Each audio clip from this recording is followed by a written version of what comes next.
Hi everyone, this is Josh Kulp. We are learning Daf Yud Bet of Masechet Bava Metzia. And I wanted to talk about the financial relationship set up in this Mishnah, and then talk about how the Talmud understands it, and maybe reflect a little bit on the relationship of the head of a household to the members of his household. So the Mishnah says that lost objects that a small child finds, or lost objects that are found by a slave or female slave that are non-Jewish. Eved Kanani, Shivcha Kananit are non-Jewish slaves, or a lost object found by his wife. Those go to the head of the household, the pater familia. Whereas in contradiction, lost objects found by adult children, Hebrew slaves, meaning Jewish slaves, or a wife that has already been divorced, they belong to the people who found them. And this is the way that the rabbis really set up the relationship between the head of a household and the members of his household. There is a big difference between, the easiest one to see is a husband and wife who are married and a husband and wife who are divorced. Once a husband and wife is divorced, there is really no economic relationship between them. While they're married, the economic relationship is very thick. According to rabbinic law, a husband is responsible to provide for his wife, and in return, the things that she brings into the family belong to him. Today, we would think this is just a normal relationship.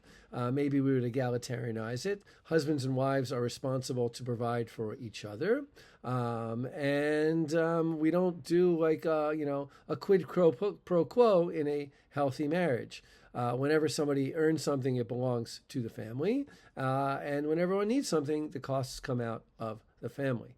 That is a normal husband and wife relationship. But the Gemara, right, and the same thing with children, right? Children who are young are the financial responsibility of their parents. Of course, anything they find ultimately, or any work they do ultimately would belong to their parents.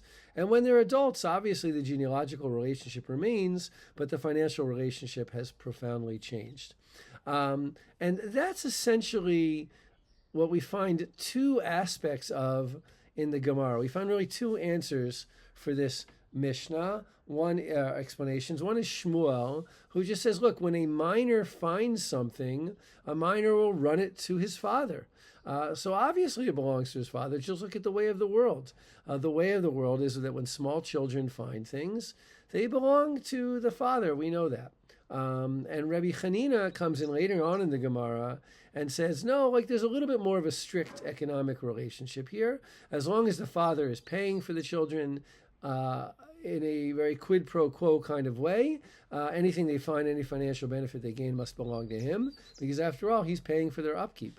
But once that relationship is terminated, probably later in life than, let's say, bar mitzvah, even in the Talmudic period, I don't think people gained financial independence that young. Once that financial relationship is terminated, then anything they find obviously belongs to them. It becomes a lot more technicalized as the Gemara goes along, asking kind of questions. Can a minor take legal acquisition over something? What is the status of him versus property in a very technical legal sense?